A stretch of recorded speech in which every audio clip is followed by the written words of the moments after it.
اس video میں ہم آپ کو بتائیں گے ایک ایسی قوم کا واقعہ جو بہت ناشکری تھی۔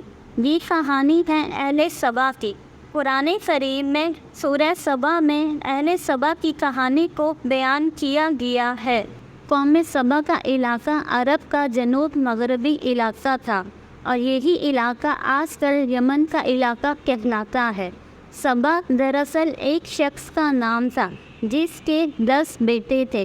بعد میں یہ 10 قبیلے بن گئے۔ ان میں سے 4 بیٹے اپنے خاندان سمیت شام کی طرف منتقل ہو گئے تھے۔ یہ قوم تہذیب و تمدن کے لحاظ سے اپنی مثال آپ تھی۔ زراعت اور تجارت کے میدان میں ان لوگوں نے خوب ترقی کی۔ ان لوگوں کا آبپاشی کا نظام نہایت عمدہ تھا۔ اس علاقے کے دونوں طرف میں پہاڑی سلسلے تھے۔ جگہ جگہ ان لوگوں نے بارش کا پانی روکنے اور اسے ذخیرہ رکھنے کے لیے بند بنائے رکھے تھے۔ ان کا دارالخلافہ ماراب تھا اور سب سے اعلیٰ اور بڑا عظیم الشان بند بھی اسی جگہ تعمیر کیا گیا تھا جو سد باراب کے نام سے مشہور تھا۔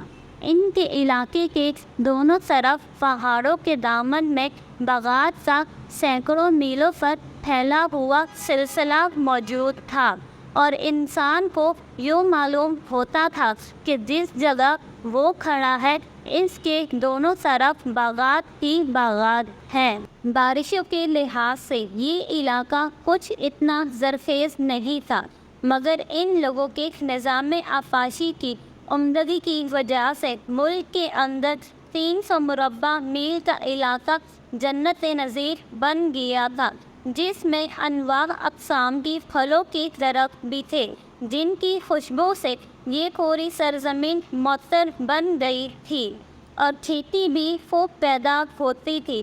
دار چینی اور کھجور کے نہایت بلند باند درختوں کی جنگل سے اور ان سے میٹھی میٹھی خوشبو تمام فضا کو خوشبودار بنا دیتی تھی اور جب ہوا چلتی تو اس خوشبو سے سب لطف اندوز ہوتے تھے۔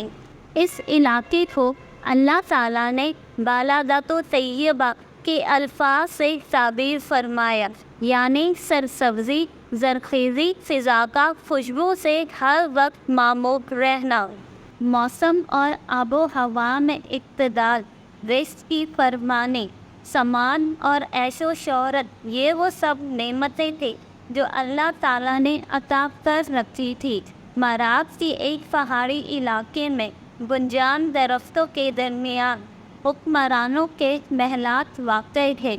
غرض یہ کہ اللہ تعالیٰ نے ان پر اپنی نعمتوں کی بارش کر رکھی تھی۔ پہاڑوں سے بارش کا پانی آنے کی صورت میں ان لوگوں نے دونوں پہاڑوں کے درمیان مضبوط بند یعنی ڈیم تعمیر کیا جس نے پانی کا ذخیرہ کیا گیا۔ بند کے اندر اوپر نیچے پانی نکالنے کے لیے 3 دروازے رکھے گئے۔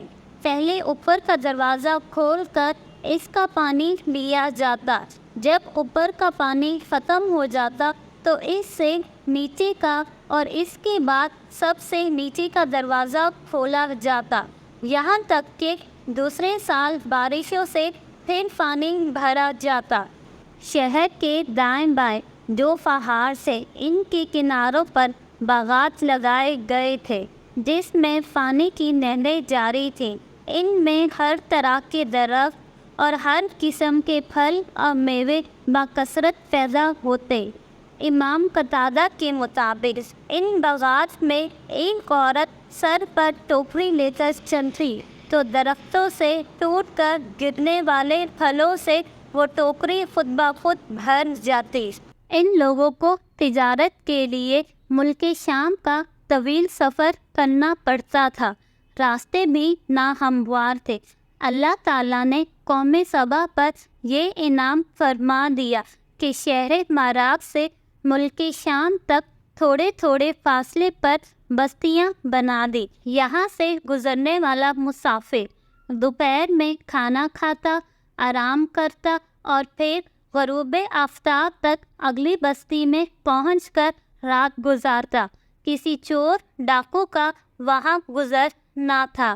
غرض یہ کہ اللہ تعالیٰ نے ان پر اپنی تمام نعمتوں اور رحمتوں کی بارش کر رکھی تھی۔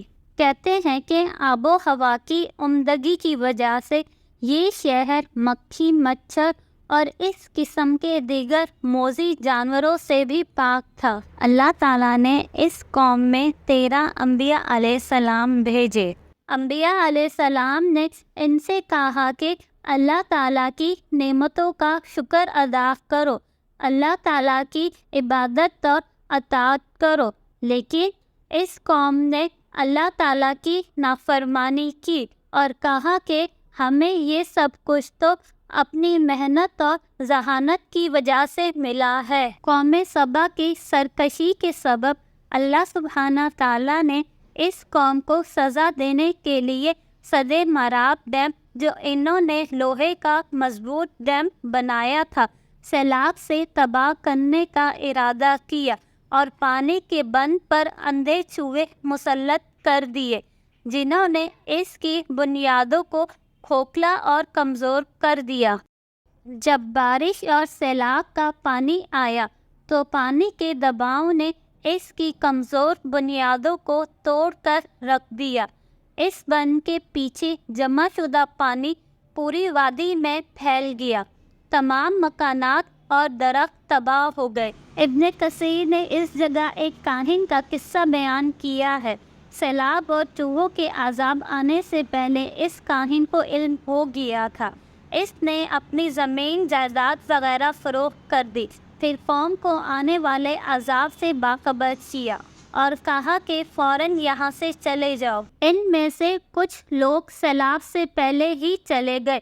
6 قبیلے ان کے یمن میں پھیلے، 4 قبیلے شام میں، مدینہ منورہ کی آبادی بھی انہی قبائل سے شروع ہوئی اور بہت سے لوگ سیلاب کی نظر ہو گئے۔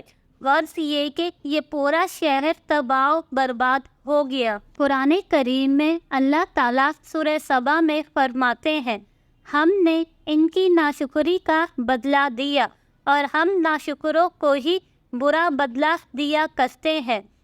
قوم سبا کے عروج و زوال کا ذکر میں بڑی نشان عبرت ہے۔